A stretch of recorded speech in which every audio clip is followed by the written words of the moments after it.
অনেক মা বোনেরা আছে জান্নাতের আশা করে রাস্তা দিয়া বেপরদা হইয়া, ও আমার মা বোনেরা, মা বোনের কণ্ঠের আওয়াজটা পর্যন্ত আল্লাহ পর্দা করে দিয়েছে। এই যে রাস্তা দিয়ে চলেন, আপনার কণ্ঠের আওয়াজ অন্য পুরুষে শুনতে পায়, বেপরদা হিসেবে অন্য পুরুষ আপনার সঙ্গে খারাপ নজর যদি ধ্যান করে, আপনার চেহারার দিকে যদি খারাপ নজরে তাকায়, আপনার চেহারার দিকে সুন্দর না কালা, এই জন্য যদি অন্য পুরুষে আপনার চেহারার দিকে তাকায় আর ওই তাকানোর মধ্যে যদি গুনাহ হয়, তাহলে আপনারও যেই পরিমাণ গুনাহ হবে, ওই খারাপ নজরে যেই পুরুষে তাকাইলো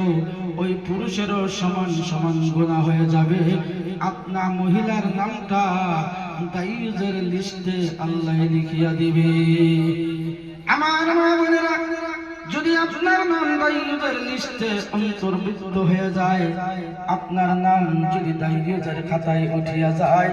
কিয়ামতের দিন, মহা বিপদের দিন, ওই দায়ীস মহিলাকে আল্লাহর নবী কোনদিন সুপারিশ করে জান্নাতে নিবে না। আর যদি আপনাকে বিশ্ব নবী সুপারিশ না করে জান্নাতে যাওয়ার জন্য যদি দয়ার নবী আপনার